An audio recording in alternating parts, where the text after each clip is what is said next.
पुत्र, हस्तिनापुर को एक उत्तराधिकारी देने का कर्तव्य तुम्हारा है। असंभव है ताऊ।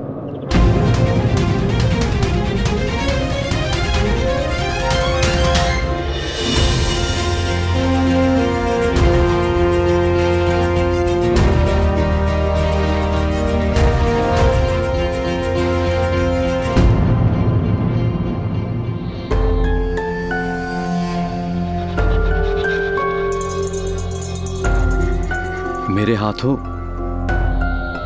ऋषि किंदम की हत्या हुई है।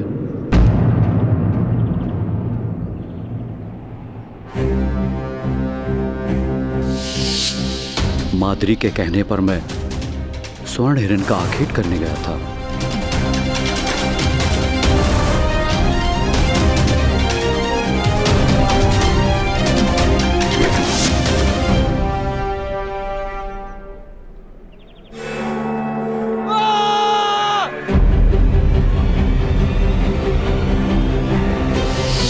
जब भूल से ऋषि किंदम को मेरा बाण लगा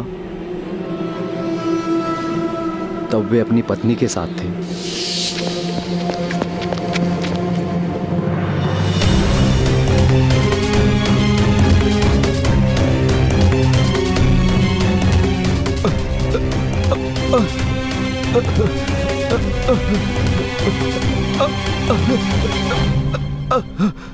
मेरे एक ही तीर से उन दोनों के प्राण चले गए।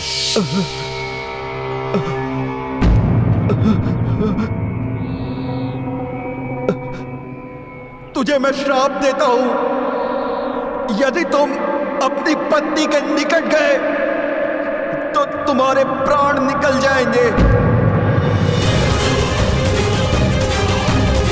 तुम्हारे माध्यम से तुम्हारी पत्नी को कभी संतान प्राप्त नहीं हो सकता। ये मेरा श्राप है। आज श्राप है मेरा। श्राप है मेरा। श्राप है मेरा।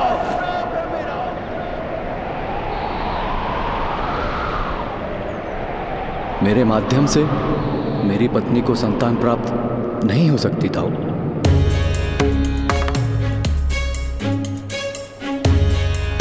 तो क्या यह हस्तिनापुर का दुर्भाग्य है कि उसका सिंहासन सदैव रिक्त रहेगा? किसी चमत्कार, मंत्रबल अथवा नियोग से यदि मेरी पत्नी को कोई पुत्र प्राप्त हो तो उस पुत्र को दत्तक लेकर भी मैं उसे हस्तिनापुर का उत्तराधिकारी घोषित कर दूंगा। ईश्वर करे ऐसा कोई चमत्कार हो।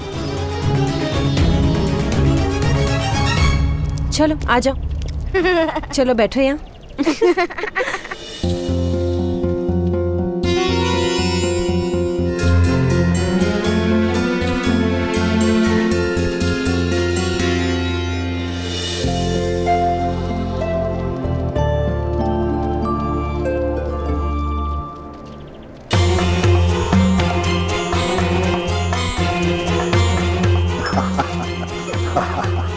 देखा, कर्ण को ऐसे प्रेम की आवश्यकता है। मेरी मानो तो इसे कुंती के पास ही छोड़ दो। माता का प्रेम ना सही, परंतु माता के जैसा प्रेम तो मिल जाएगा।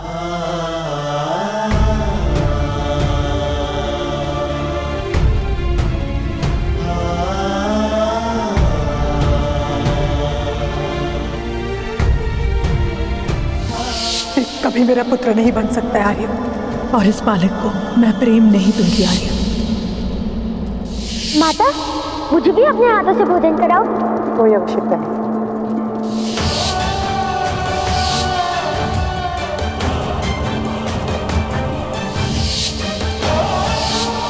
करण को पालना ही मेरे जीवन की एक पीड़ा है।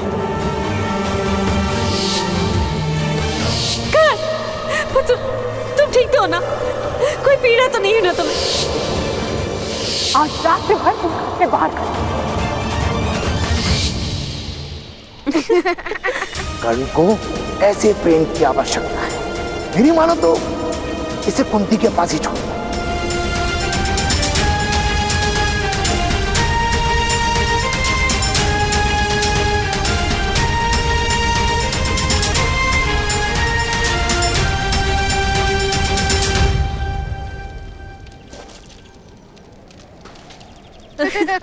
ये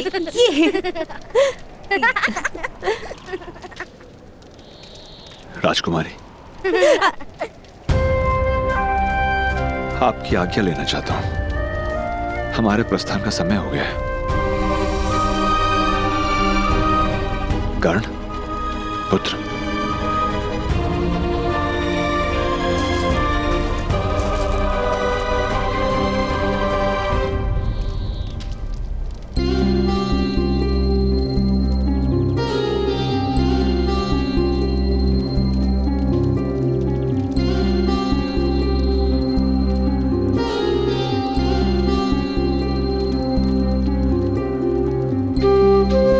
कुछ समय और रुक जाते अधिरथ महोदय।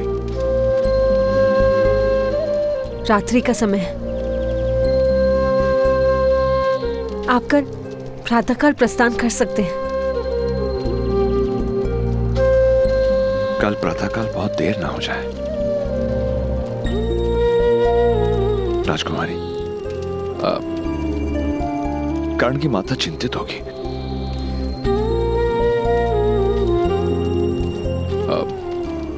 कर्णपुत्र, राजकुमारी के चरण स्पर्श करो और उनसे आज्ञा ले लो।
मेरा स्मरण करोगे ना पुत्र?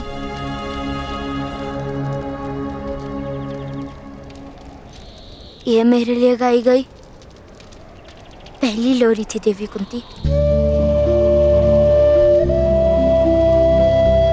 इसलिए मैं हमेशा स्मरण रखूंगा।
अपनी पत्नी को समझाओ सुषेण।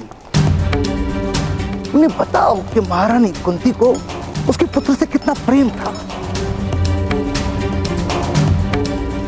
कर्ण क्रोध का नहीं, प्रेम का अधिकारी है। यदि वो अभी भी नहीं मानी तो मैं कह देता हूं, कर्ण को मैं अपने साथ ले चलूंगा, अन्यथा महारानी कुंती के पास छुट जाऊंगा। उन्हें भी पुत्र का प्रेम मिल जाएगा। नियति का खेल भी विचित्र है। कर्ण को माता का प्रेम नहीं और महारानी कुंती को संतान की कोई संभावना नहीं। तात्पर्य? ऋषि किंदम का श्राप है महाराज को। यदि उन्होंने अपनी पत्नी को स्पर्श भी किया तो उनकी मृत्यु हो जाएगी। महारानी कुंती को कभी संतान नहीं हो सकती। अभी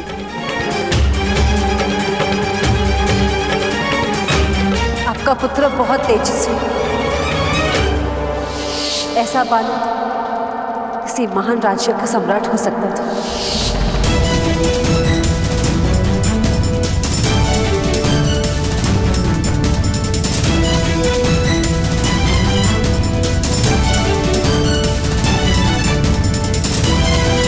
अरे अधिरथ, अधिरथ!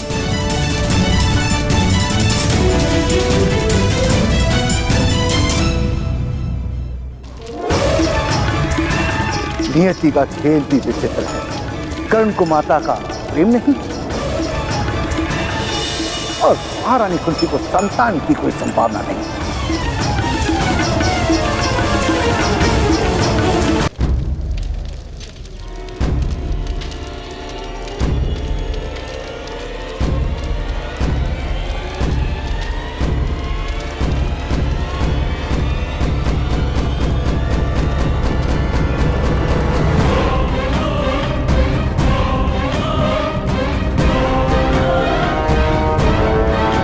अपने प्रण का विस्मरण हो गया अधिरथ महोदय।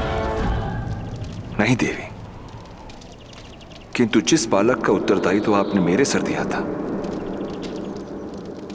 उसके भविष्य का स्मरण हो गया। एक सी का बालक कुछ समय के लिए एक छोटी सी घड़ी में छुप सकता है, वहां पल नहीं सकता। कर्ण की दिव्यता मेरे आवास में कैसे पल सकती है? हस्तिनापुर के सिंहासन पर अधिकार है उसका। उसका अधिकार है राजकुमारी कुंती की ममता पर। नहीं अधिरथ, कर्ण को कभी हस्तिनापुर का सिंहासन प्राप्त नहीं होगा, क्योंकि कर्ण महाराज पांडु का पुत्र नहीं। क्षत्रियों में नियोग के माध्यम से भी पुत्र प्राप्त होना उचित माना गया है, किंतु उस पद्धति में समग्र परिवार की सहमति होती है। विवाह से पूर्व जन्मा बालक स्त्री के पति की संतान कभी मानी नहीं जा सकती। राजकुमारी का ये रहस्य यदि प्रकट हो गया तो महाराज क्रोध में आकर राजकुमारी का त्याग भी कर सकते हैं। महामहिम इस बात को हस्तिनापुर का अपमान मानकर कुंती राष्ट्र पर आक्रमण कर सकते हैं। जब माता सीता की पवित्रता पर संदेह होता था तो राजकुमारी का क्या होगा? कर्ण का क्या होगा? तो क्या राजकुमारी की कोख से जन्म लेना कर्ण का दुर्भाग्य है? माता तो केवल जन्म देती है अधिरथ, भाग्य तो विधाता देते हैं। कर्ण को प्रेम और परामर्श दीजिए, उससे अधिक उसे समाज से और कुछ नहीं दिला पाएंगे आप। तो समाज के भय से मैं कर्ण को उसकी माता के प्रेम से वंचित रखूं?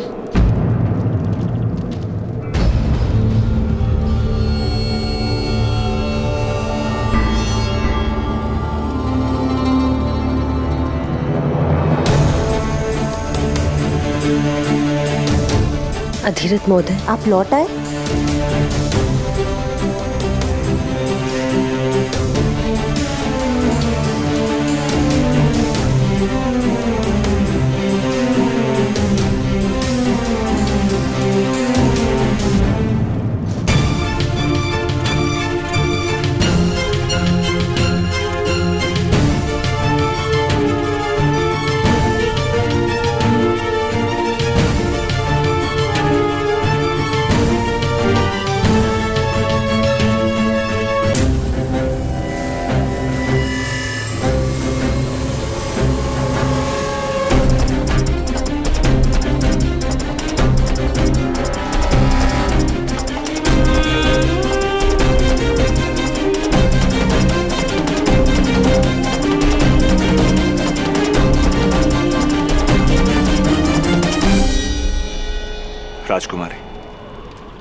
आपकी ओर से कर्ण के लिए कोई भेंट प्राप्त करने आया हूं।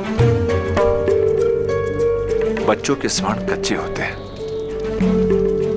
आपकी दी गई भेंट कर्ण के लिए आपके स्मरणों का आधार बन जाएगी।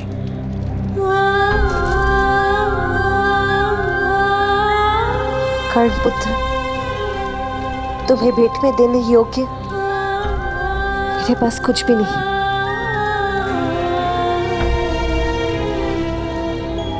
केवल इस अंगूठी के।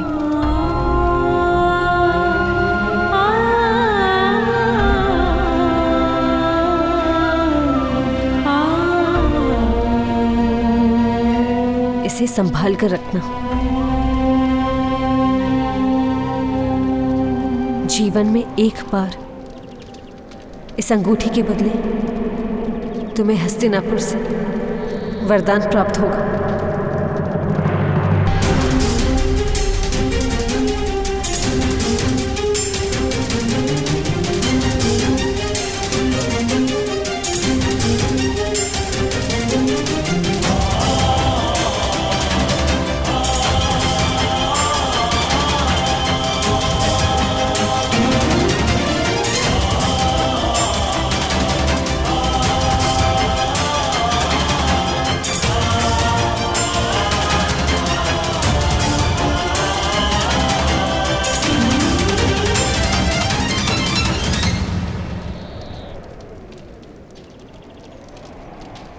अधिरथ महोदय, आपने महाराज कुंती भोज तथा कुंती राष्ट्र पर बहुत बड़ा उपकार किया है और दुख की बात यह है कि आपका यह अनुग्रह कोई कभी जान नहीं पाएगा।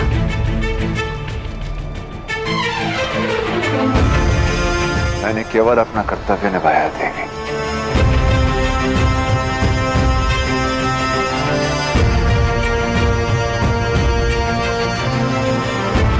किंतु दुख इस बात का है कि एक बार पुनः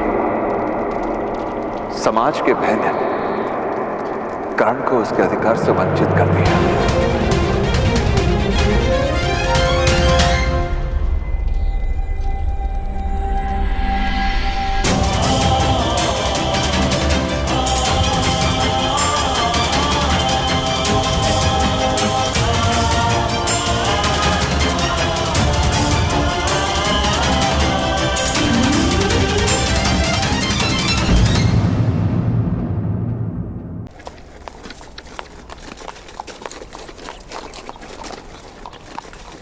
माता, लगता है भ्राताश्री आ गए। Shown, shown! भ्राताश्री, कस्तूरी मृग कहाँ है? नहीं, कस्तूरी मृग हाथ नहीं है शोन। किंतु यदि आप कस्तूरी मृग नहीं लाएंगे तो माता का प्रेम आपको किस प्रकार प्राप्त होगा? अरे कस्तूरी मृग तो स्वयं आएगा। अब तो तुम्हारे भ्राता महारानी कुंती और महाराजा पांडु के मित्र हैं। कस्तूरी मृग क्या, अब तो स्वर्ण का कस्तूरी मृग आएगा। चलो भीतर चलो। पता है शोन, महारानी ने तुम्हारे भ्राता कर्ण को अपनी अंगूठी दी है। अब तो तुम्हारी माता ने यदि कर्ण को प्रेम नहीं दिया तो दरिद्र रह जाएंगी और पछताएंगी। आर्य, जेठ जी से कहिए कि कुंती बोझ का राज सारथी एक छोटे से गांव में छोटे छोटे रथ बनाकर पूरे वर्ष में केवल 2 सुवर्ण मुद्रा प्राप्त करते हैं। इससे अधिक दरिद्रता और क्या आएगी? और मैंने कहा था उसे कस्तूरी मृग लाने के लिए, मैंने कहा था धनुष उठाने के लिए, तो फिर उसकी मूर्खता का दंड मुझे क्यों मिल रहा है? संतान की मूर्खता का दोष और संतान की सफलता के लिए प्रशंसा दोनों माता को ही मिलते हैं। यदि तुम कर्ण जैसे चमत्कारिक और दिव्य बालक को अपनाओगी तो प्रशंसा तले डूब जाओगी, गर्व से फूल ही नहीं समाओगी। मुझे किसी की प्रशंसा की कोई आवश्यकता नहीं है। और ये दिव्य है ना, तो ये मत भूलिए, दिव्य का स्थान दिव्य लोक में है, देवताओं के बीच में।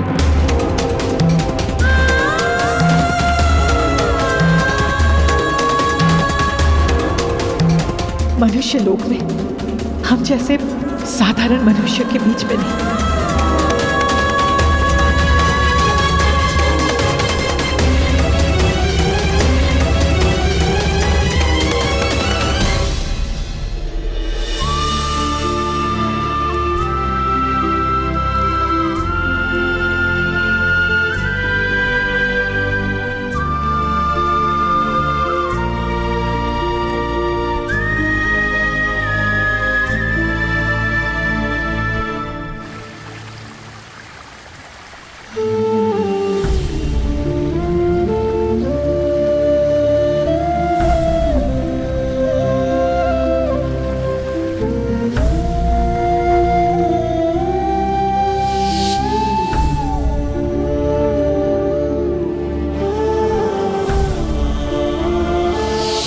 और ये दिव्य है ना, तो ये मत भूलिए, दिव्य का स्थान दिव्य लोक में है, देवताओं के बीच में। मनुष्य लोक में हम जैसे साधारण मनुष्य के बीच में नहीं।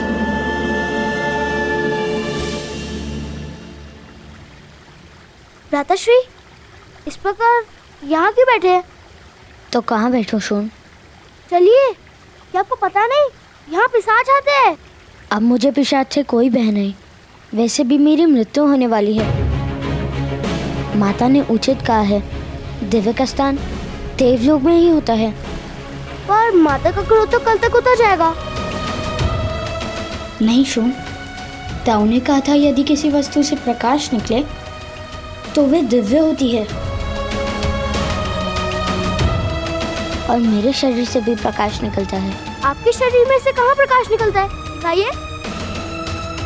ऐसे नहीं निकलता, किंतु जब मैं पर्वत से गिरता हूँ तब पूरे शरीर से प्रकाश निकलता है।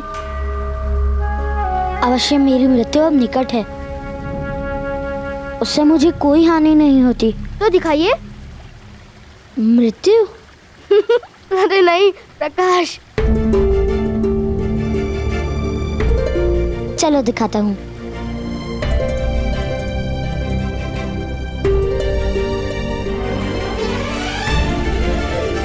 और कितना चलाओगे भ्राताश्री? अब अपना दिखा दो ना दिव्य कवच। ठीक है।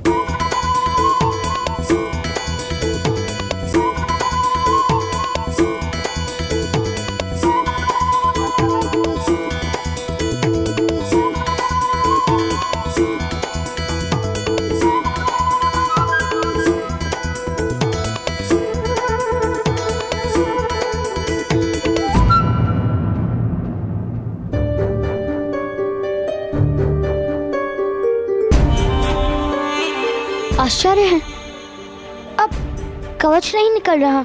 यदि कवच प्रकट होता तो कितना सुख मिलता ना। उस कवच के कारण पर्वत से गिरने पर भी मुझे कोई घाव नहीं हुआ था, रक्त भी नहीं निकला था। मैंने कहा ना, दिव्यता थी। हम सारे मित्रों को कवच दिखाते, सब आपसे भयभीत हो जाते। मैं मृत्यु से पहले स्वयं राजा की एक बार रक्षा भी कर लेता। हाँ, यदि राजा के सामने कोई सिंह आ जाता तो आप उसका जबड़ा चीर देते और मैं उसके कान खींच लेता। किंतु तुम्हारे शरीर से कहाँ कवच निकलता है? मैं प्रयास करता हूँ। आप मेरे भ्राताश्री हो ना, तो आपके और मेरे हाथ और पैर समान है, तो कवच क्यों नहीं हो सकता? किंतु अभी कवच नहीं प्रकट हो रहा है ना शोन?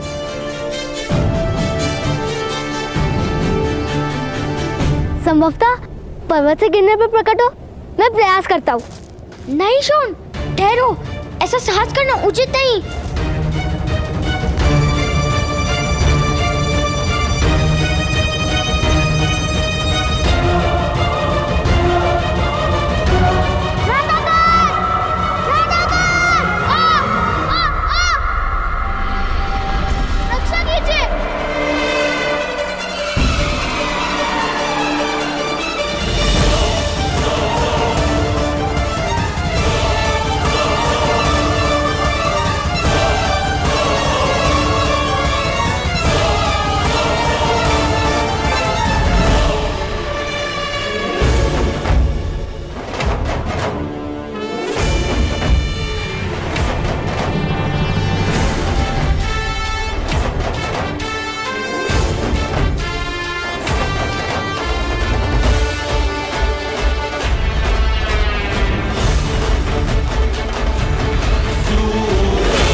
भ्राताश्री के शरीर से कवच प्रकट होता है।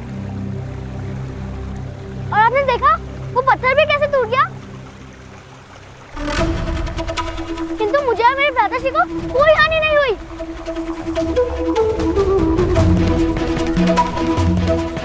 माता, अब से देखा मैं दिव्या हूँ ना।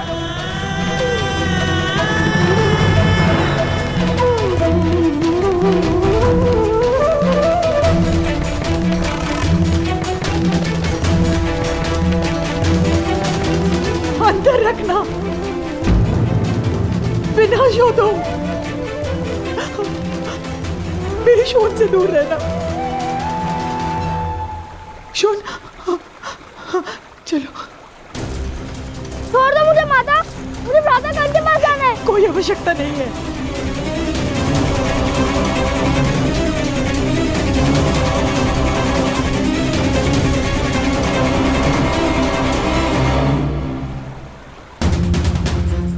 भ्राता कर्ण दिव्य है माता, क्या आपने उनको दिव्य कवच नहीं देखा?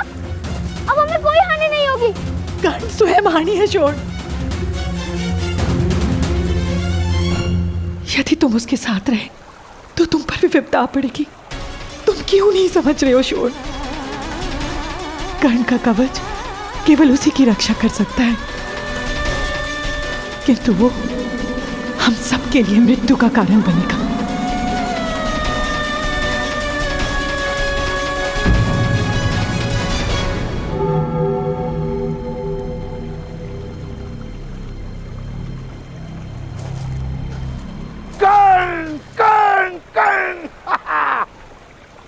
तुमने तो अपनी दिव्यता बता दी। अब एक और दिव्य रथ बनाने में मेरी मदद करोगे?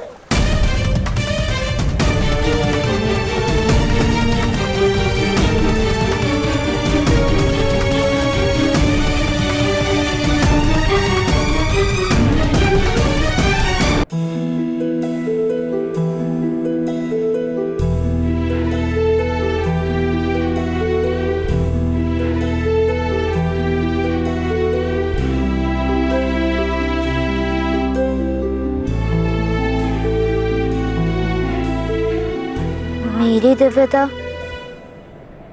माता के लिए क्रोध का कारण क्यों बन गई था?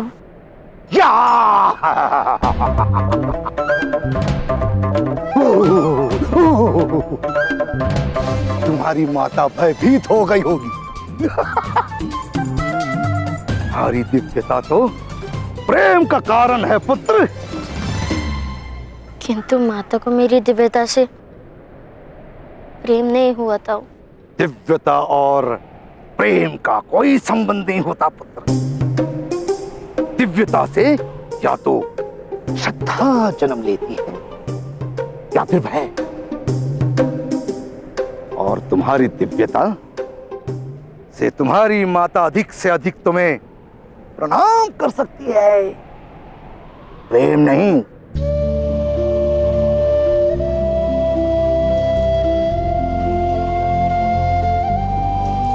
माता से प्रणाम की अपेक्षा किस बालक को होती है ताऊ? मुझे माता के प्रेम की आवश्यकता है। क्या माता मुझे कभी प्रेम नहीं करेंगी?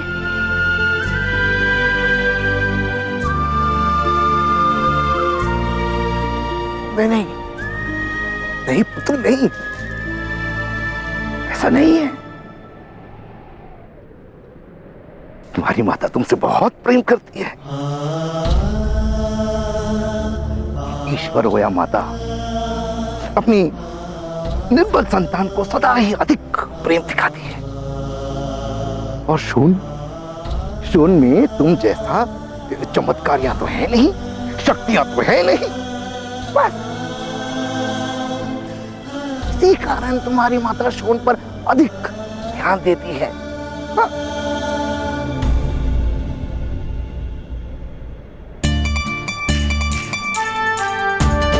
यदि ऐसा है तो मैं शोन को भी मेरे समान शक्तिमान बना दूंगा। फिर माता हम दोनों को एक समान प्रेम करेंगी।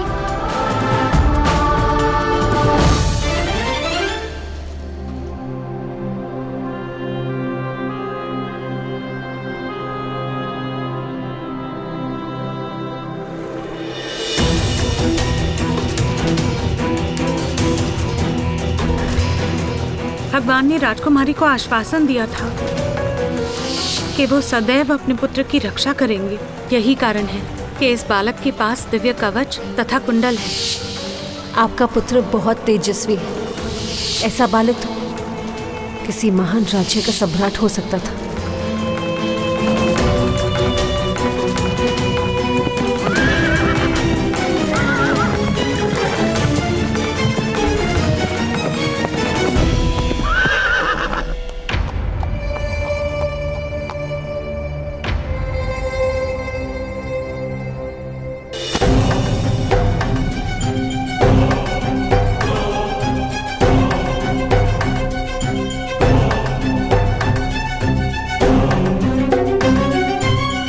प्रणाम मध्यम महोदय। मेरे अश्वों को आज जल नहीं पिलाया तुमने। क्षमा कीजिएगा, किसी काम में व्यस्त हो गया था। मैं अभी जल पिला देता हूं। किस काम में व्यस्त है अधिरथ, बहुत अच्छे से जानता हूं मैं। स्वयं अपनी आंखों से देखा है मैंने।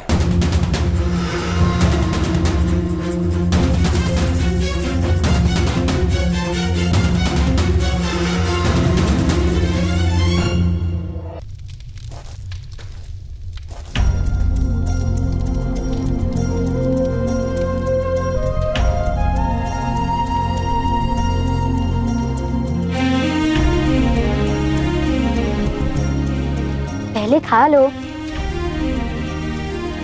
इतना क्रोध क्यों शोन? माता ने कहा है कि आपके कवच के कारण हम सबकी मृत्यु हो जाएगी। किंतु मैं जानता हूँ जब तक आप हमारे साथ होंगे तब तक मृत्यु हमें स्पर्श भी नहीं कर सकती है। किंतु माता ये बात समझती क्यों नहीं? अच्छा पहले खा लो। किंतु तुम तो ये बात समझते हो ना?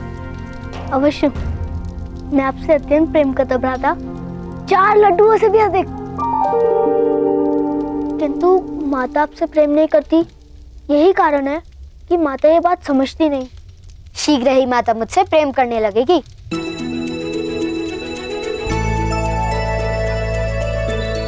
मैंने माता का प्रेम पाने का मार्ग ढूंढ लिया है। अपने पुत्र को रोको, अन्यथा चिंता के स्थान पर भय और भय के स्थान पर दुख होगा। अपने पुत्र की दिव्यता के ढोंग का अंत करो। किंतु महोदय, कर्ण वास्तव में दिव्य है। उसकी दिव्यता ईश्वर का प्रसाद है। उसको गुप्त किस प्रकार रखा जा सकता है? सूतों को दिव्यता की अनुमति नहीं है।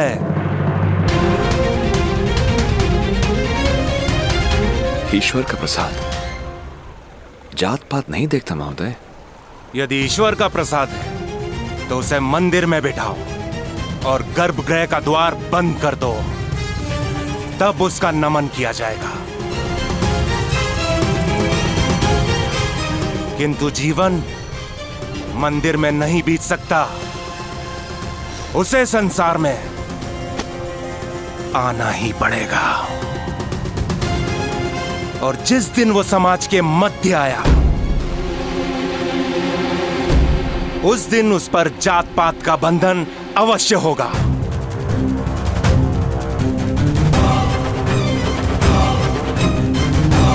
स्मरण रहे अधिरथ, यदि तुम्हारे पुत्र ने शक्तिमान बनने का प्रयास भी किया तो परिणाम बहुत गंभीर होगा।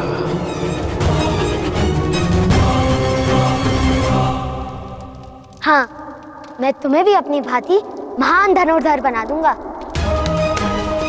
उसके पश्चात माता का प्रेम मुझे भी प्राप्त होगा।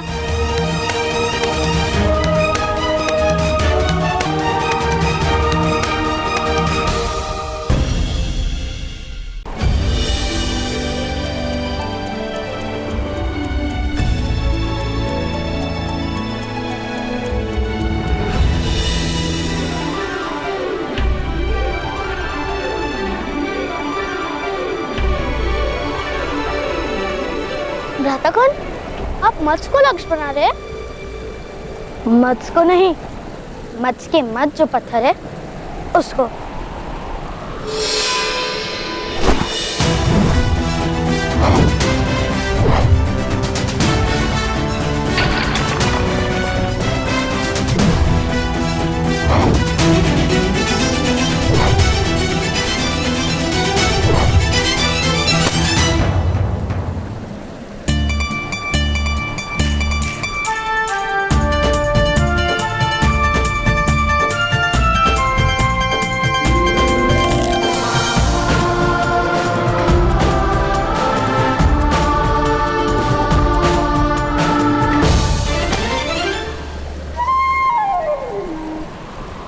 अब तुम प्रयत्न करो।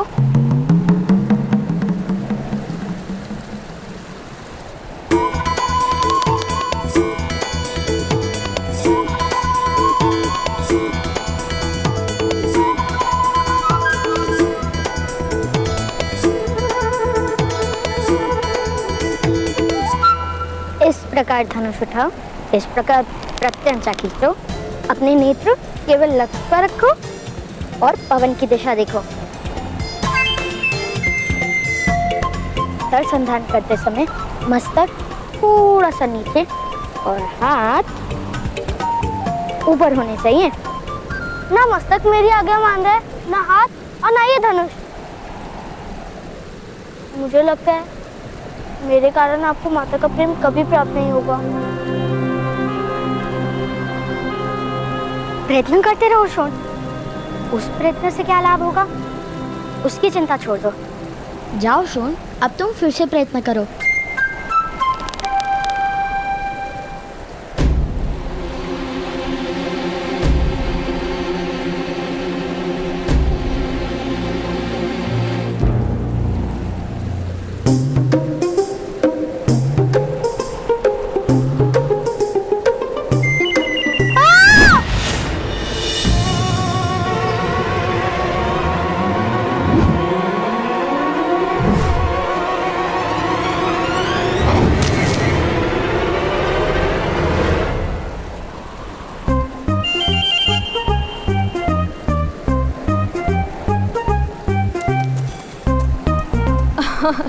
क्यों व्यर्थ प्रयत्न कर रहे हो कर्ण?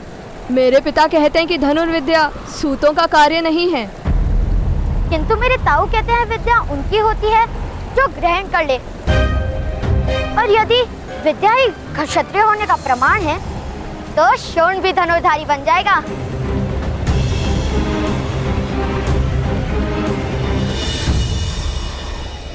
कर्ण के सामर्थ्य को समाज स्वीकार नहीं करेगा। सामर्थ्य कभी स्वीकार की याचना नहीं करता, नए समाज की रचना करता है। प्रार्थना नहीं, परिवर्तन करता है।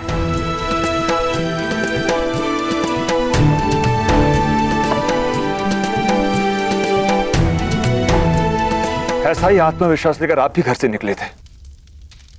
क्या हुआ? ना संसार बसा पाए और ना परिवर्तन ला पाए।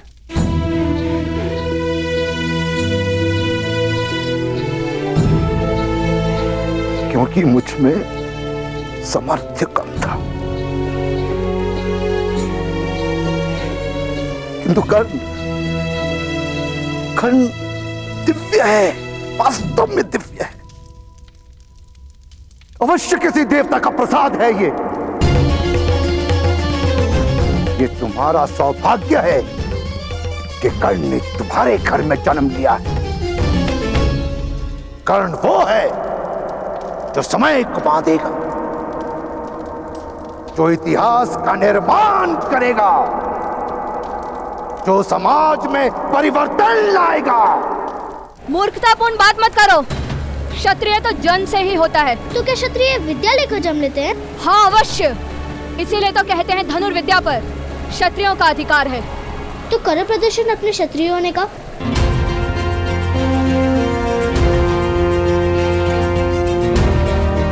उस पेड़ से फल लाकर दिखाओ। मत्स्य के मत से तुम्हें अपने बाण का मार्ग बनाना पड़ेगा।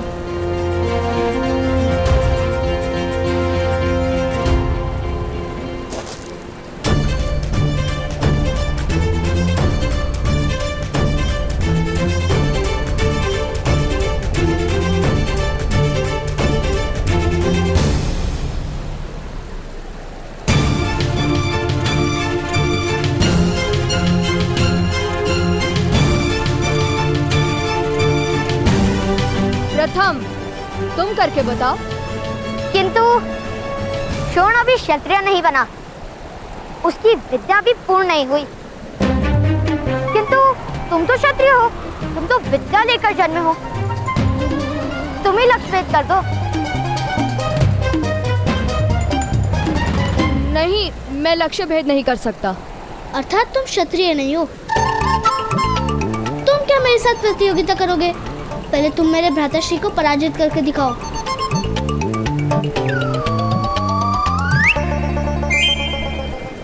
और जब तक तुम भ्राताश्री को पराजित नहीं करोगे तब तक हम तुम्हें क्षत्रिय नहीं मानेंगे। असंभव! मैं अपने छोटे से बालक के कंधों पर आपके सपनों का भार नहीं आने दूंगा। कृपा करके उसके मस्तक में मिथ्या वचन मत भरिए।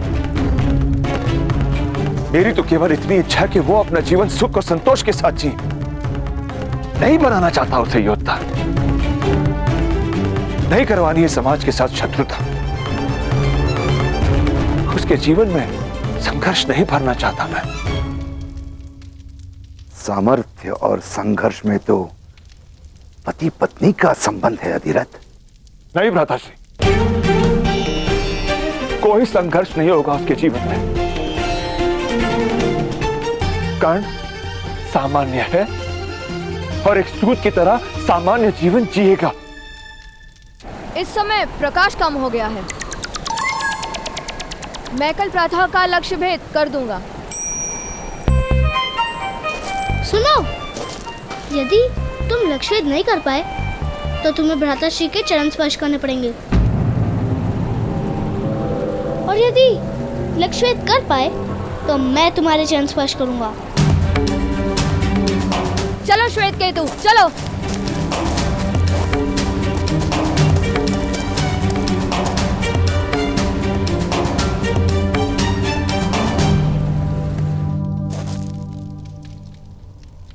एक सूत के हाथ में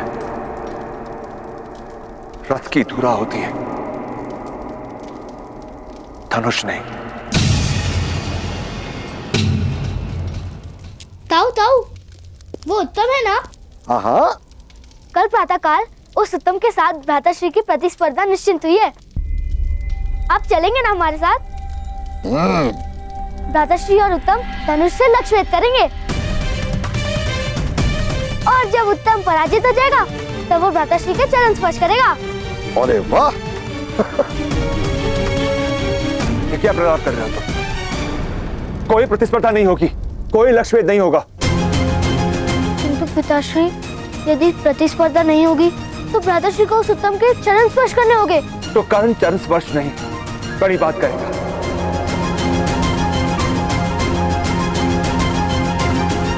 किंतु तुम दोनों मेरा आदेश नहीं टालोगे। कल प्रातःकाल कर्ण धनुष को हाथ नहीं लगाएगा।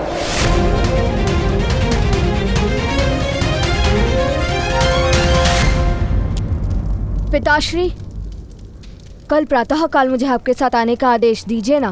क्यों पुत्र, सेना निरीक्षण में तुम्हें क्या रुचि? मुझे चरण स्पर्श करने में रुचि नहीं। मैंने एक भूल कर दी पिताश्री। जाओ। मेरे सम्मान पे प्रश्न हुआ तो मैंने प्रतियोगिता को स्वीकार कर लिया। भूल से कल प्रातः काल मेरी कर्ण के साथ धनुष विद्या की प्रतिस्पर्धा है। मेरी हार निश्चित है। वो सूतपुत्र अब भी ये साहस उसके पिता को चेतावनी दी थी, फिर भी यदि उसने कल धनुष का स्पर्श किया तो जीवन भर उस साहस के लिए पछताएगा।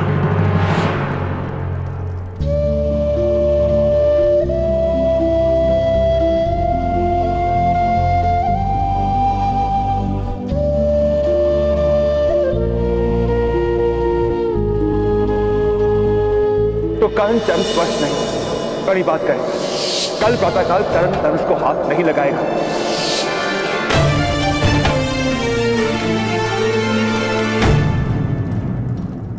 तुम्हारी ओर से मैं उत्तम के चरण स्पर्श करूंगा। शोण,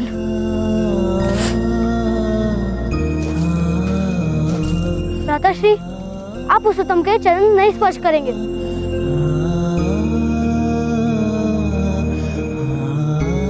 प्रतियोगिता करनी ही पड़ेगी। पिताश्री का आदेश नहीं टाल सकते हम।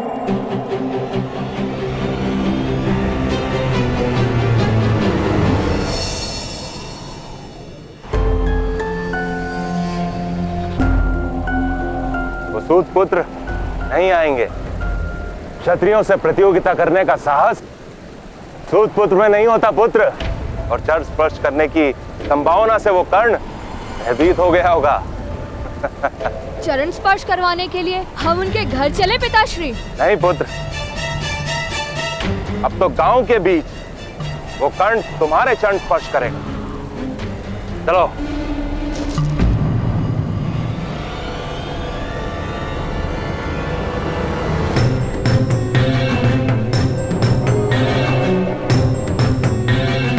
चलिए भ्राता, बाहर चलते हैं।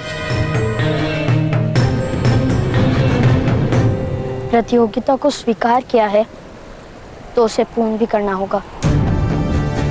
पीछे नहीं हट सकते हम, तुम पर लांछन लगेगा।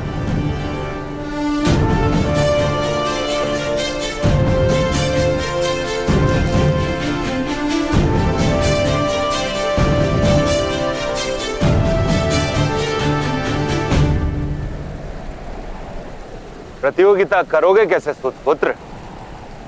तुम्हें तो धनुष चलाने का अधिकार ही नहीं है। उचित कह रहे हैं आप।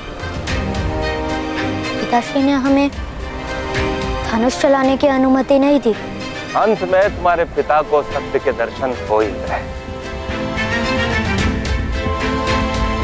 आओ शोण, मेरे चरण तुम्हारी प्रतीक्षा कर रहे हैं।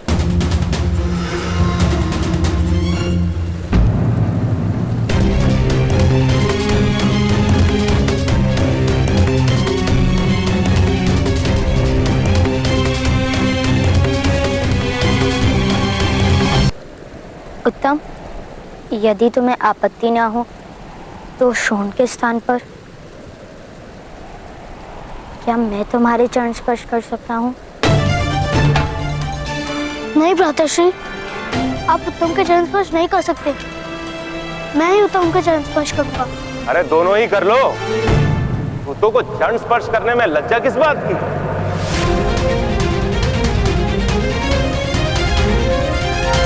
क्षत्रियों के चरण स्पर्श करके अपने वास्तविक स्थान को स्वीकार करो।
जाओ पुत्र।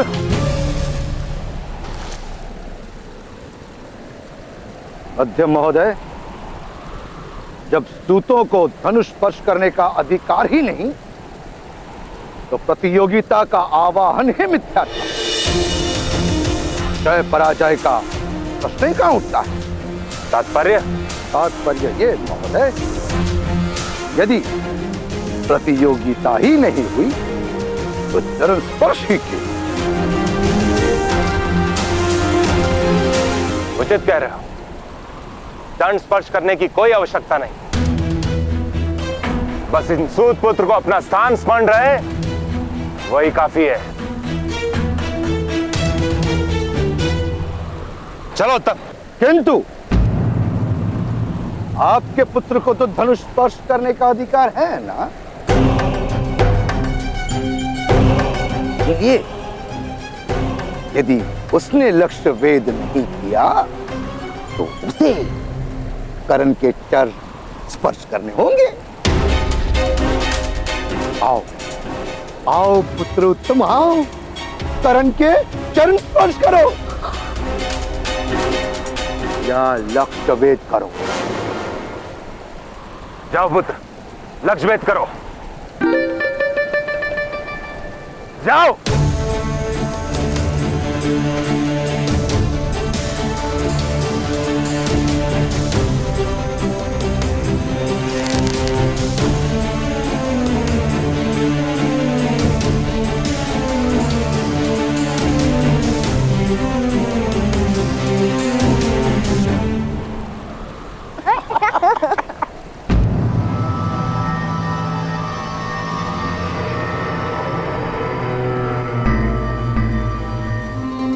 मध्यम महोदय, दीजिए कर्ण को अनुमति।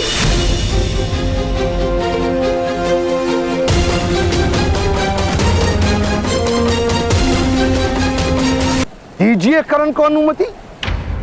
पिताश्री ने हमें धनुष चलाने की अनुमति नहीं दी। अनुमति दी। आओ कर्ण, धनुष स्पर्श करो। जाओ पुत्र कर्ण, अपने सामर्थ्य का ज्ञान दे दो मध्य महोदय को। नहीं तो पिताश्री ने धनुष स्पर्श करने की अनुमति नहीं दी।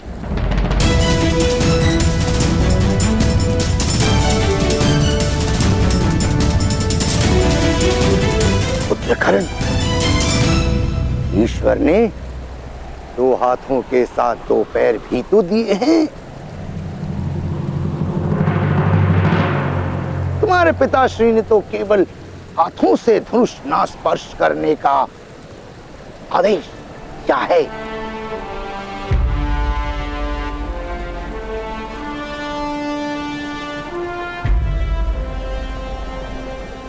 दिव्य दृष्टि से बाण शक्ति से जीते